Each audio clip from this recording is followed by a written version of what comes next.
Yo, what's up, everybody? It's your boy Guy here with another Guy Panic podcast episode.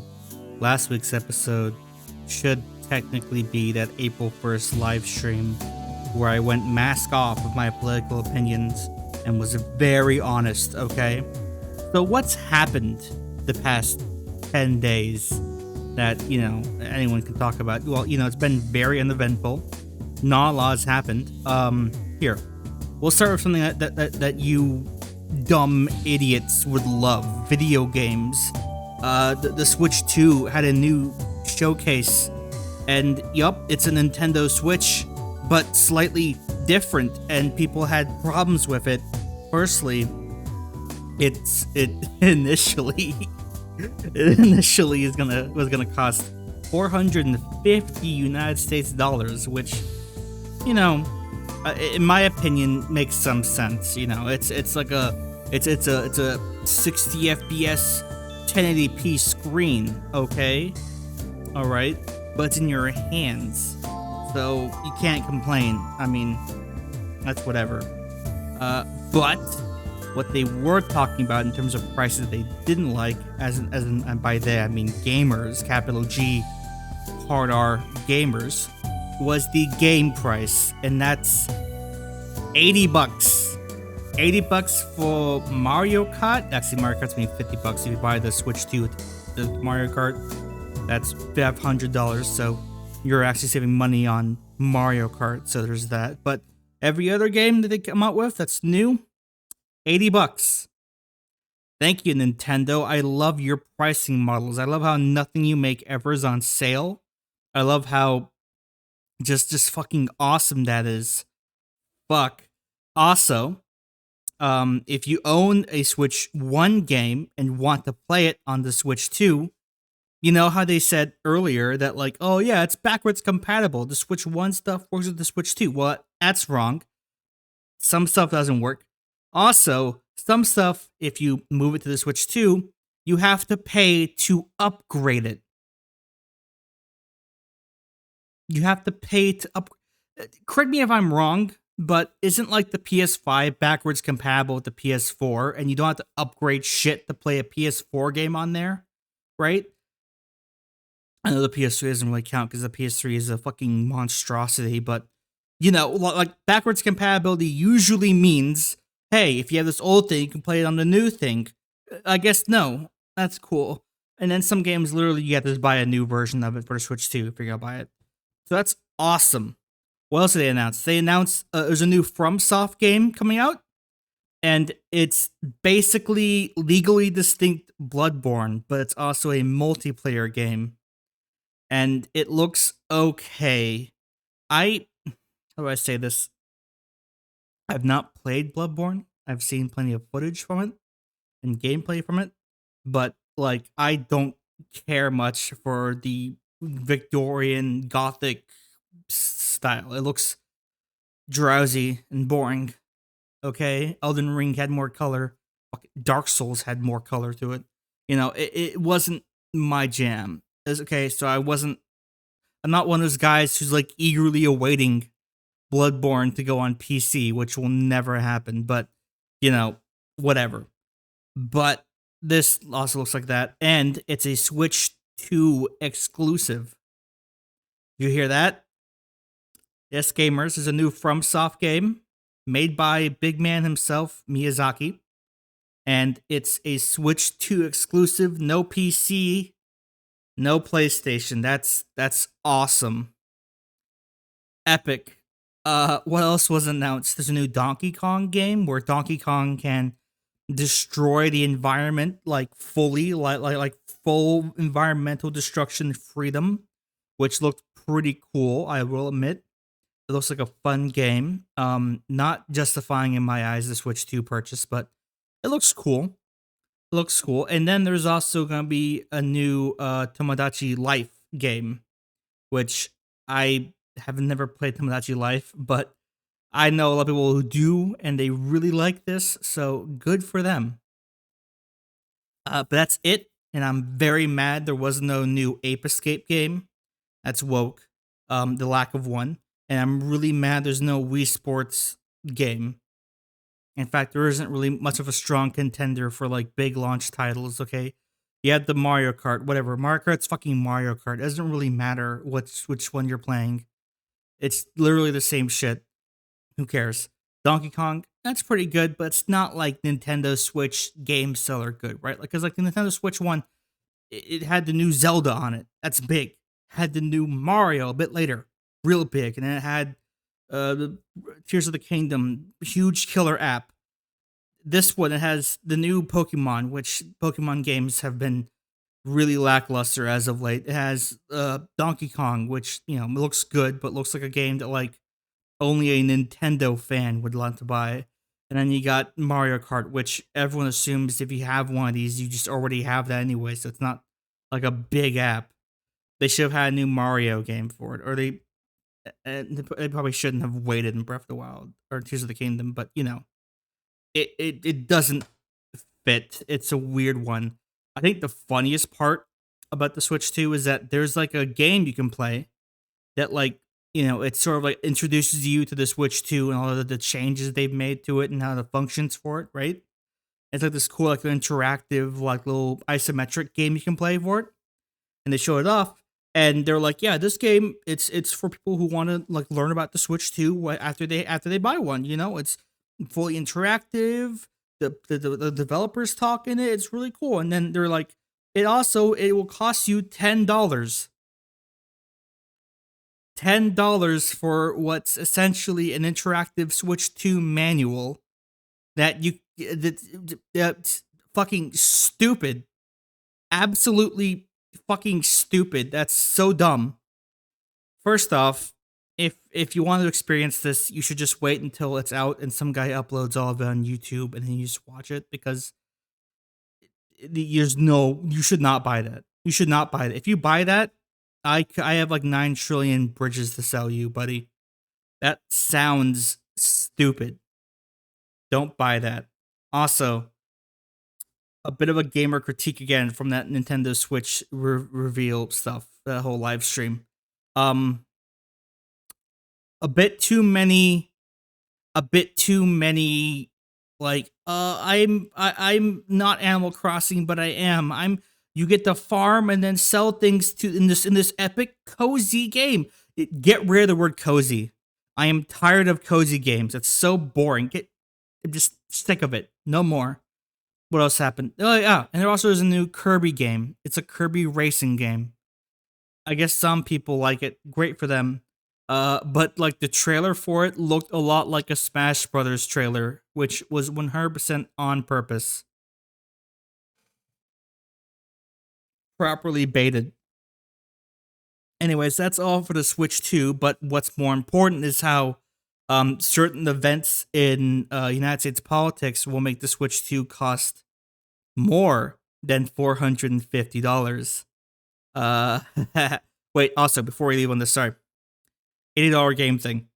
Should games cost $80? I don't know. Should they? Like, really? The only, I've heard people say, like, oh, well, it's $80 for unlimited fun and interactiveness. And it's like, man, it should be whatever people are willing to buy them for, right? Which we will see in the future if they're going to make games $80, right? Like GTA 6 is going to be $100. And it's essentially, you can't call it rent seeking. I mean, it's kind of rent seeking. It's not really rent seeking, but it's in the same mindset of like the typical capitalist, well, we have this product, people will 100% buy it. So if we just increase the price, people will still buy it anyways. So that's the case with like, GTA 6.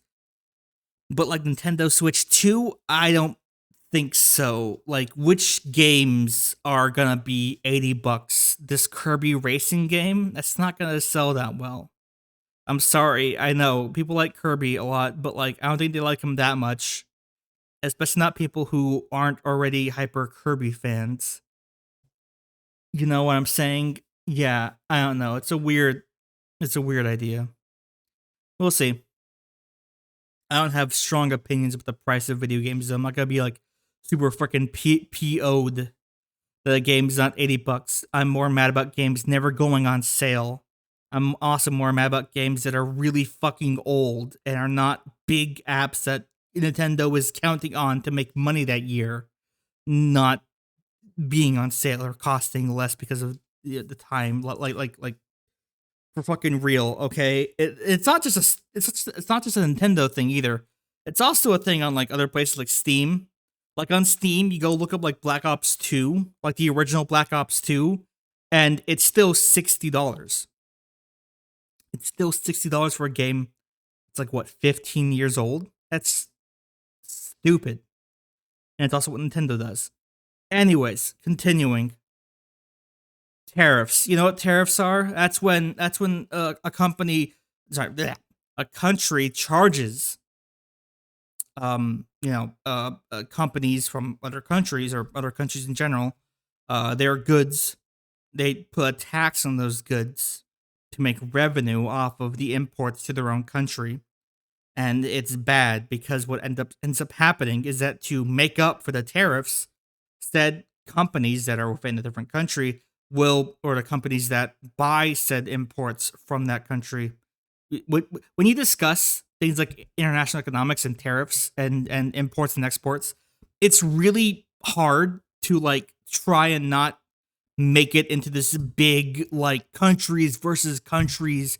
America's exporting its oil or its natural gas, because that's not what's actually happening. It's a company in America that is extracting natural gas that this company owns, and then this company is going to export it somewhere else for a different market to a buyer, a supplier of some kind. They're going to sell that to them through this country's port, and the company is just working inside of a country. It's not the country directly drilling oil and sending it out. That's a nationalized industry, and America doesn't have any of those. Some countries have those, other countries don't.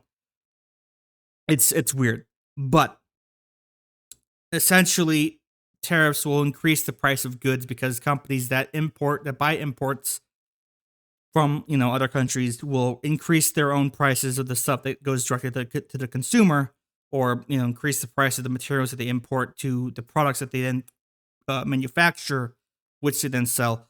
It will just increase the cost of things, right?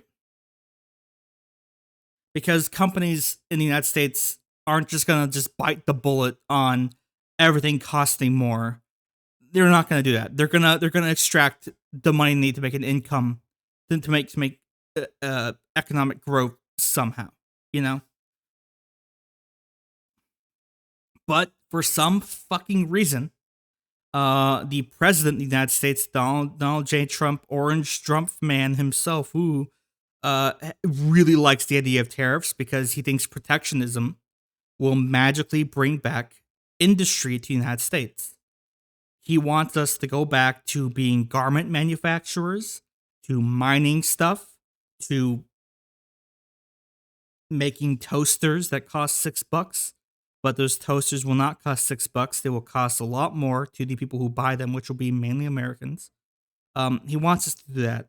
Now, are there tons and tons of ways you can increase the manufacturing base in the United States besides tariffs? The answer is yes, and they are proven and they're effective. Will he do that? No, because that would maybe potentially make people who are really poor not as poor. It could potentially be a good thing, and he's not going to do that, folks, because these tariffs, well, he says that, what they probably more are is like some short-sighted money. What these probably are is like some sort of short-sighted attempt at managing the deficit, which is so fucking stupid because it's not going to make that much money, especially not with all the, you know what could have made more of money for the deficit is capital gains taxes and such, the stuff that directly affects Wall Street's pockets, because they really like talking about how these tariffs, which we'll get into the stock part of it, but these tariffs are not for Wall Street, they're for Main Street. But Trump's not actually doing anything to Wall Street. He's ruining their fucking business, sure, but he's not directly attacking the infrastructure surrounding the stock market. Anyways, he announced these on April 2nd, Liberation Day, and they theoretically were like going into effect April 4th and faster. And the stock market crashed, right? The Dow Jones went down like fucking from like 42,000 points, like 3750 is the lowest, I think, right? And that was over the course of several days. And it was really funny how like trillions of dollars were just wiped out instantly over the course of like hours. It was so cool. Every news agency was like, we don't know why. Why is this happening? What? Huh? Stop, please. It was awesome. One guy named, I think it was like Walter Bloomberg, not anyone affiliated with the Bloomberg News organization or Michael Bloomberg. No, just some guy on Twitter with a blue check mark named Walter Bloomberg or whatever the fuck.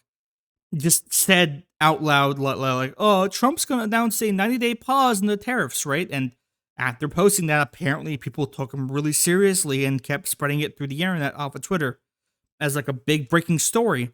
So like people started to buy the stocks again, right? They were starting to buy more and the stock market indexes went back up, right? Because people were like, okay, well, it's being paused, so we can't just dump all these things. You're not going to immediately see a negative economic effect from these tariffs right now, so we can still keep reinvesting for the time being.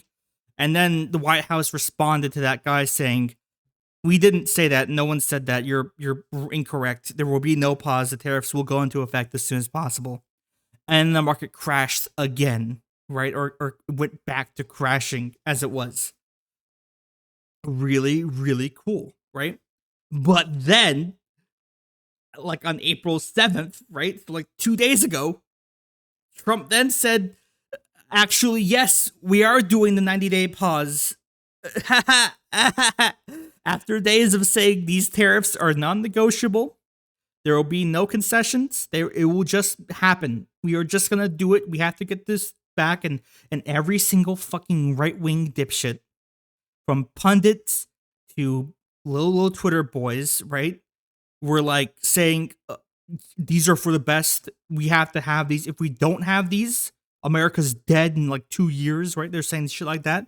And then, he actually does pause it and says, "Oh yeah, we'll have concessions for these. We'll bargain." And then they're like, he's such a 5D chess master. He's so smart. This is essentially just the president just lying to people, because they also went on to say that like this was the plan all along, by the way. The plan was to announce tariffs on the entire planet. I think the baseline tariff was like 10% all imports from other countries to the United States, which included like random islands that had no people on them, right? Places where there's more penguins or polar bears than people, or just zero people. And they're fucking, and like, it's very obvious that they didn't actually read their own fucking list. It was just something they had Chat GPT make, right? I'm not an expert on this, unlike the tariff math or whatever, but like I have seen people say like these tariffs are basically what would happen if you asked like a brain dead stupid fucking AI to tariff the entire planet to make some sort of like weird income off of it. And like there's all those tariff equations, and apparently they used the wrong one or a really dumb one. Something along those lines. Anyways, they tariff all these countries, and they're saying we have to have no exceptions. There has to be every country tariffed. Why? Because if we leave out any countries, if we have any countries that don't have tariffs, what could happen is that the evil Chinese, the evil red celestials, could move all their fucking logistical centers to that island, then ship it back to the United States. And it's like, yeah, they do that in like India. They do that in like Korea or something. They don't fucking do that on an island smaller than like Manhattan. Like, what are you talking about? How stupid. Anyways, where was I? This fucking story has been so dumb. Oh yeah, but yeah, no, they paused the tariffs now on some countries, but not China. Why not China? Because they're the evil enemy. Another brief aside here, there was like a lot of I think it was like 2 or 3 people online who were posting stuff like, just posting this for now, and it's a photo of like the Three Gorges Dam. And it's just these fucking idiots being like, we should blow up the Three Gorges Dam and kill 400 million people because China is, because just really smart posting from these people, anyways. Uh, what was I saying? Oh, yeah. Damn. So the tariffs on China are still in effect, and I think combined with all the ones he's dropped and the retaliatory tariffs from China as well, it's gonna be like 145%. 145%. What the fuck? And could you imagine that, after Trump announced that new pause, the market went back up? It's nowhere near what it was April 1st before the tariffs were announced, right? It's like at like 40,000 points now when it used to be 42, on the Dow Jones at least. But, it went back up. Okay. But, people then realize, oh wait, he's still gonna tariff the second largest economy on the planet, one of the largest manufacturing bases on the planet too, that America buys a lot of stuff from. That's bad. And now the market's still going down, and we'll see it probably go down again tomorrow. Really cool. Another interesting thing about the tariff pause was how right before it was announced that he was gonna pause the tariffs, Trump posted on like Truth Social, his little weird pedophiles only social network. He posted on there that right now is a great time to buy stocks. And then he did the thing that would 100% make the stock market go right back up. And the stocks that you could trade would increase in value by a lot. Beforehand, also, plenty of people that actually work for his administration that we know about did buy lots of stocks beforehand. This is basically just insider trading, and it's really cool that the president can just do that for him and his buddies. Awesome. I mean, to be fair, this is the same administration that does like rug pulls, crypto scams every day. I I'm glad I don't know anyone who does this, but can you imagine like some like super Trump obsessive like middle-aged person constantly trying to do all the purchasing that like Trump tells them to do on Truth Social and Facebook, and then just like see them like complain about like their money going away and shit. How stupid. But yeah, no, just a really dumb series of events here that are probably gonna ruin the lives of many people. And there was an interesting culture war aspect to the tariffs as well, because again, lots of right wing pundits and like idiots. Whenever I say pundits, I might say pundits. I'm sorry, I just speak that way. Uh, Shoot me, okay? I can't help it. Anyways, lots of right wing people were saying stuff like, actually, it's gay to want things to be affordable. Actually, it's not based. It's not traditional. To not be broke. Okay. It's essentially they were saying that like anyone who complains about the loss of this super beneficial global economy that America's been cultivating for the past 80, 70 years or so. Honestly, more so from the past since World War One. Since if you look at things, World War One was like when we started the economic transfer of wealth and influence and power from Europe to America. That's when it started, right? Because Europe basically ransacked itself to fund a war that accomplished nothing. And in doing so, they bought all the shit from us on loans, even, right? And they did the same thing in World War II. And that's when we definitely became the global overdogs, right? But yeah, no, people are saying that like actually, okay, I'm willing to pay $7 trillion for a Switch 2, for my microwave, for a toaster. I'm willing to pay $9,000 million for a car that's shittier, purely because I know that like a really, really tired, exhausted looking brown guy from the United States was making it, and not a brown guy 30 miles away over the border in Mexico or Canada was making it. Really fucking stupid mentality there. But that's the idea here, right? Is that actually, yeah, the lazy, fat, stupid Americans are gonna just, go be as productive as a Chinese factory worker overnight magically. I mean, ignoring the fact that like these tariffs are not gonna bring back industrialization. That's not gonna happen. That's not. No one's making a factory right now, right? The only things America's making, and we'll get into this with a different project, are like data centers for fucking AI, and then the natural gas, methane gas, where the fuck gas plants that will fuel them, right? Everything else is just nothing, right? America had this service economy that benefited American consumers more than anyone else, right? America's economy was just consuming, right? And then financing afterwards. Now, I don't know what the fuck it's going to be if these tariffs stay in place. It's not going to be good though, right? These tariffs will affect the bottom the bottom 99% more than it will the 1%, right? It's not going to help American workers, right? The only guys who support this who are workers are like the stupid idiots over at the UAW who are only pro Trump because they're organizers, and I guess some of the members as well because they're from like red states or purple states. Support his like stupid racism policies, you know?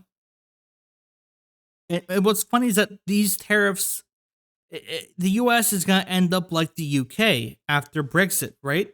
The UK during Brexit broke off like obviously all of its the preferential EU trade deals and financing in order to restart everything as just the United Kingdom. We're no longer being influenced by these evil foreign actors who hate us and are causing billions of brown people to come here and take over our beautiful country, right? The stupid bullshit that every reactionary idiot cries about that's not real, right?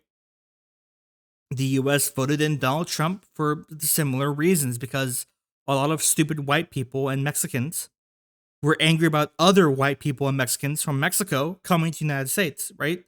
And if you don't think that Mexicans can be racist towards other Hispanic people, you'd be surprised. Anyways, that's what they voted for Trump because they really didn't like brown people.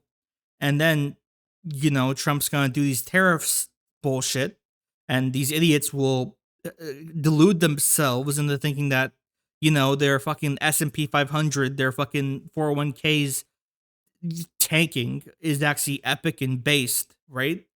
And the US is going to end up like the UK.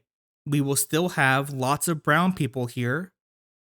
And by the way, I don't think it's a bad thing. I love brown people.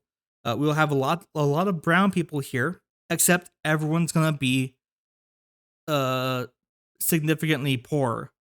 That's it. It just makes everything shittier, right? But for a brief moment, a bunch of white idiots thought that they were, doing the cool, epic Turner Diaries nonsense.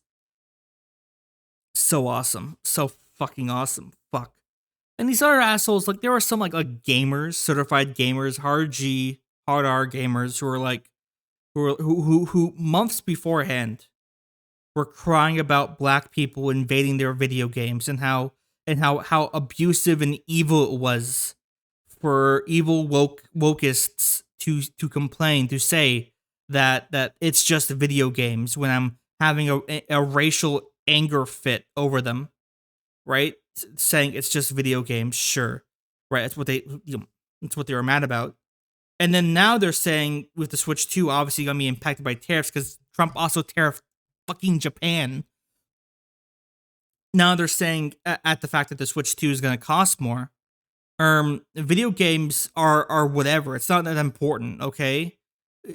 I'm willing to pay $9 trillion if it means that we get video games from the United States, libtard. It's just video game. I'm complaining about my slop, my entertainment pig slop. Ooh, just blatant hypocrisy. What are you talking about? Are games important? Yes or no? The answer is whatever's most convenient for my arguments that are, downstream of fascism, right? That's usually how it works. Awesome. I bet that was very coherent. What else has happened recently? Well, there was the stupid fucking Minecraft movie that's out, and I have not seen it. Now, let me ask you this: for what reason would I go see that movie? What would I gain from it? Okay, I get up, I drive. I think it's like 20 minutes to a movie theater. Like not a horrible one, but not a fancy one. I just a lowercase m movie theater.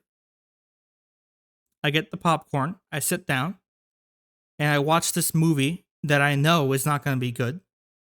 That I know will be very annoying. That doesn't like visually look appealing at all. The Minecraft stuff looks gross. They went for this organic look and it looks like shit. They could have literally just made it into like a high effort Blender Minecraft animation that I see on YouTube and it'll be way better. The plot is gonna be stupid and generic. It's gonna be about I feel different. No one understands me, but in the Minecraft world, I can fully express myself. Well, like Steve, right? Jack Black's in it, and he's gonna do his Jack Black thing of saying mundane stuff, but with his epic voice, right? Um, and yeah, they get sucked into the Minecraft world or some shit, and then they get out.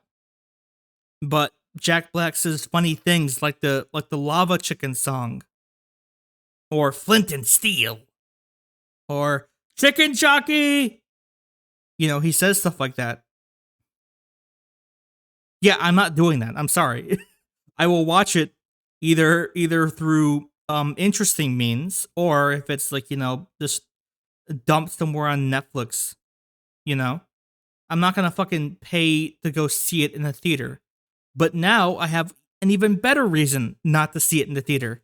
Because apparently every time you go see it somewhere, it's a fucking riot in there because a trillion bored and unfortunately almost justified in their boredness teenagers go there to scream the lines and throw popcorn and do public incidents, right?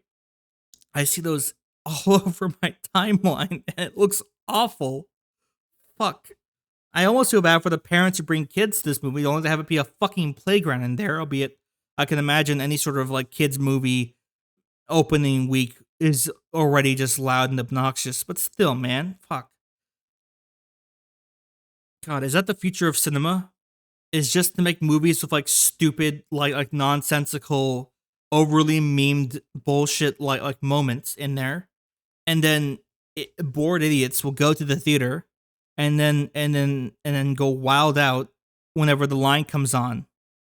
It reminded me of, remember that Taylor Swift The Eras tour, that worldwide tour she did that seemed to last for like 30 years and probably led to the deaths of like numerous people just from like crowd crushes and ticket fights and such. And there was the movie for if you missed it, or if you're broke, or if you wanted to go hear the songs again, even though they're all already on your phone. Yeah, when that was out, people would like go to the theater for it and then go dance in front of the screen. And it's like I don't hate them for that. But like if you're there to watch this like musical documentary, you shouldn't go on stage and sing. It's just not what movie theaters are for. Damn it. Okay, I read Fire Punch. I know what a movie theater is. You get your popcorn. You don't get a drink because they'll make you piss in the movie. Okay, you don't hold your piss in the movie. If you try holding your piss in the movie and then afterwards you try to go piss afterwards, you're gonna fall over because your body was holding in a basic function for too long. Okay, that's not good. And you sit down, you shut the fuck up, you watch the fucking movie, you get out, and then you talk about it. Okay? Yes, I'm demanding how you consume media. Okay, if you want to watch a movie and like scream and go on your phone and scratch yourself in an unsanitary fashion, do it from home like everyone else. Goddamn. But yeah, that's my Minecraft movie review. I give it 2.5 bags of popcorn out of 5 and 2 sodas. What else happened? Oh yeah, apparently they cloned, quote, air quotes, cloned dire wolves or some shit. And they're not dire wolves. Dire wolves were some extinct like species of wolf from like 10,000 years ago. And the ones they've made aren't like actual dire wolves because you can't make them anymore because they're all dead. They are like just heavily gene edited wolves with like a big muscular mouth. And I think they'll be a bit bigger when they're grown up, and that's it. But like every dipshit was like, it's a freaking extinct animal. Jurassic Park's real, and it's like, you're right, Jurassic Park is real. But these aren't dire wolves, just in the same way that Jurassic Park dinosaurs, if you watched the movie or read the book, weren't actually dinosaurs, and they fucking say so in the movie. Why do I know this? Because I watched those movies again, not the newer ones, just Jurassic Park 1 through 3. And you know what? They're really good movies, except 2. But you know what? Fuck it. Fuck it. Jurassic Park mode. Who cares? This podcast is nonsensical anyways. And I already fucking wigged out about stocks. And that's been the only story for the past week or so. Yeah, you get to concede Jurassic Park, right? Oh, we want to make an amusement park on an island with these dinos, but the dinos aren't actually dinos because we gene edited them, and whoopsies, we put frog DNA, and the frogs can change gender. They're trans dinosaurs. So our backup to them not spreading failed horribly. And then they're like, well, hang on. We also have a backup where if they don't eat this specific enzyme, they die in their diets. And it's like, okay. And then in the second movie, they're like, actually, the dinosaurs magically found plants with that enzyme in them and started eating those, and they're fine. And you know what? Life finds a way. And the second movie is stupid. Like it's just dumb. It's a dumb movie. There's a scene where what's his face, Malcolm's daughter, who's there for some reason, does like a a gymnastics kick on a velociraptor, and it works, and the velociraptor gets impaled and dies. But the dumbest part of that movie, the absolute stupidest thing, was the ending, where they're back in San Diego, and the evil corporate guys have captured a Tyrannosaurus Rex and its baby, right? And they're gonna put it in a theme park in San Diego and make $1 million off of it because the company was having problems with its funding.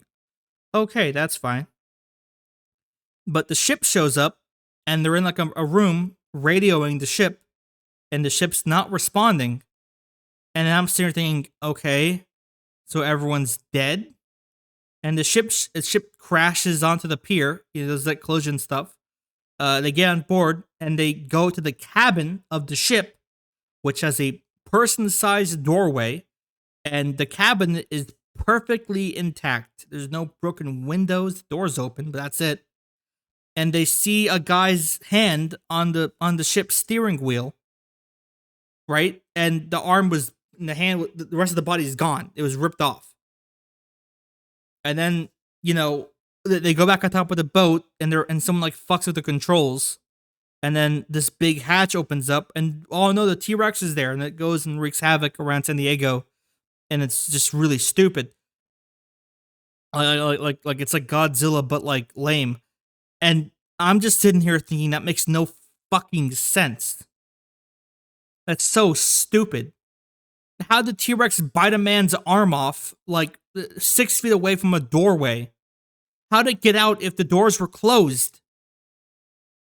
That doesn't make any fucking sense. Why didn't the people on the ship radio other people to help them? What? That's so stupid. Why couldn't Steven Spielberg just have it be like they get the T-Rex into the park, but then, you know, everyone's in the seats in the stadium, and the T-Rex comes up, but the T-Rex breaks free like King Kong. Because that's what it is. It's King Kong. Except they don't kill the T-Rex at the end. The T-Rex, after killing probably 70 people, gets saved and sent back on the ship, and gets sent back to the other island. It's so stupid. God, I hate that movie. It's dumb and kind of boring too. Jeff Goldblum's good in it, but that's just Jeff Goldblum. You like him. He has a good character in the first movie too. Then you have Jurassic Park 3, which usually gets clowned on, but I like that one. Why? Two reasons. One, the conceit of the plot is really funny, and I liked it a lot, right? Because it plays on what happened in the first two movies. The first two movies, you know, you have Alan, the paleontologist guy in the first movie, right? He gets approached by this super wealthy man who, you know, offers him, you know, drinks and you know, is all conciliatory. And he's like, I'll pay you $1 trillion if you come to my island and see the dinosaurs. And he does it, right? And it's horrible and horrifying. They get almost killed. The second movie doesn't involve Alan, but still, you know, one of the guys who were on the island, and they're approached by more super wealthy people. In fact, the exact same guy, and he says, "Go to my island to go record the dinos so we can save them. Environmentalism with dinosaurs." And he does it, and it's horrifying, and people get killed again. And the third one, Alan's there, and he gets approached by this rich couple, and they're like, come on, with us, we'll go to the island again. And you know, we're not gonna actually land on the island. No, we're just gonna fly over it and look at the dinos, right? And Alan's like, okay, we'll do that. We'll fucking do that. That's fine. You know? And he goes and does it. And you know, they're flying over the dinos, and like everything's super sketchy because like Alan's sitting there like pointing out the dinos in the window of the plane that's flying over the island, right? And no one's paying attention, and he's like confused. And then, you know, they're gonna land, and he's like, we're gonna land? What the fuck? They knock him out, and he wakes up, they've landed, and he's like, get the fuck out of here now. Get out now, right? And then lo and behold, they get attacked by fucking dinosaurs and the plane crashes. You know? And then it turns out, actually, this couple who were like super wealthy, according to what they've said, aren't wealthy. They are small business owners who want to go look for their stupid son who's missing on the island. And you know what? That's fucking cool. Because I agree, small business owners are stupid. And they would do stupid shit like this. Like, think they could just fund some like horribly inept attempt to save their son from an evil dinosaur rape island, which is what the place is. Because the rest of the movie is this them getting chased and tortured horribly, not just by all the dinosaurs in the island, which is true, but specifically by the fucking Spinosaurus. And the Spinosaurus is the best character in that movie because it's fucking it has it out. It's angry and it wants to kill these people. I don't know why. I don't know why this dinosaur hates these stupid humans who are not even that like calorie dense compared to the other things he could eat. But he hunts them down like fucking crazy. There was one scene in this film, which is the best scene in the film, where it's like broad daylight and they're like climbing through this fence. Okay, it's broad daylight. Alan found their kid and they meet up right at this fence. And in Jurassic Park, usually, if it's a scene that's like very well lit, and you know it's not like dark or anything, you know, it's whatever, and the characters are like really happy and talking to each other, and there's more than a couple characters on screen, it's safe. The first two movies, this applies. All the scary dino stuff happened at night. You know? So you think, your brain's sitting there thinking, okay, we're safe. There's no dinos anywhere to be seen. Everything's good, right? And they're talking, and one of the things they're saying is like, where's the satellite phone? And then they're like, I don't have it. Do you have it? And they're like, I don't got it. Do you have it? And the guy's like, I don't got it. That one guy had it. And they realize that's the one guy, that's one of the few guys who has been eaten by the Spinosaurus. And then they hear the satellite phone's ringtone play, and they turn around, and the Spinosaurus is just standing there, out of the tree line, just staring at them, standing stock still. And it's like, it's, the best way to describe the sight of the Spinosaurus standing there is like aura farming. The fucking dinosaur is aura farming, and it's awesome. I love that. That was so cool. And then, it chases them, and there's another good scene with, like, the fucking thing attacking them on a boat. It's an okay movie. I think it's pretty good. And, it ends with, like, a weirdly positive note where, like, Alan realizes that, like, these creatures, while they're fucking horrifying and horribly deadly, they do also have, a natural balance. They do also have some sort of weird understanding of like priorities. They aren't just monstrous killing machines that he thought they were. It was pretty cool. So yeah, that's that movie. I just had to describe that one scene because it was just fucking awesome. I've seen this movie before as like a kid. I never paid too much attention to it. But watching it now, I recommend it. But you have to watch the first two first so you get the feel of the movies, because that movie fucking subverts the shit out of them. And it's underrated. But yeah, no, those stupid dire wolves reminded me of like Jurassic Park, since it's the exact same story. What else is there? Fuck me, man. I don't know. It's just been tariffs all the way down, right? Elon Musk may be leaving Doge, which would be really funny because already they've underreported how much they've cut from the government. They initially said like $1 trillion, but now they're saying it's only $147 billion they've cut in terms of federal funding. And that's just, or not funding, but spending. And that's just really funny. And he had a live stream where he was playing, was it Diablo or Path of Exile? I forget. He was playing a video game on like a live stream, and he was just starting the video game, right? So he was going through the tutorial shit. And it was like on like Twitter, one of the live stream stuff, but it got like brigaded by like anti-Elon people, which is good. And either he got so mad that he was being brigaded on his own website, or he couldn't actually get past the tutorial, which was like rather evident as well, that he fucking rage quit the stream, which is really funny. There's that classic image of him on the fucking airplane with the fucking text above him saying no one loves you and you'll die alone over and over again. It's so awesome. It's also after they posted that one video of him quote unquote gaming, where he's in this pitch dark room with this big, like, I think it's still a 16:9, but it's like almost ultra widescreen, like physical size, like this giant computer monitor, and he's playing like Diablo or some shit, or Path of Exile, two just absolute nerd games, by the way. I play fucking map games for fun. Those games are boring as fuck to me. Okay, that's how bad they are. Anyways, he's playing it, and he's like looking all around in this like darkness with the screen bright, blue light going directly into his eyeballs. He's looking around like some like non-verbal kid on LSD, and he was probably on ketamine, so that explains why he's looking delirious. But like, I don't know what the fuck gaming looks like to you, but my head isn't gyrating all around.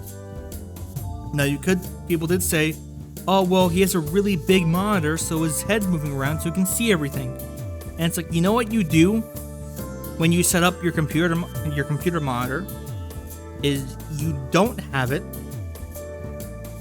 right in front of your fucking face, where you have to look up and bend your neck to see everything. You push it back so it's within your field of view. And also, you don't game with the bright lights directly into your eyeballs in the pitch black room. Gang, that's not good for you. Have some backlight at least. It's not good for your eyeballs. Damn. Anyways, yeah, so that's that episode. We talked about tariffs and a lot of gamer topics like Nintendo and Jurassic Park, because I watched it recently, and again, the aura farming Spinosaurus is really cool. But yeah, thanks for watching. Bye.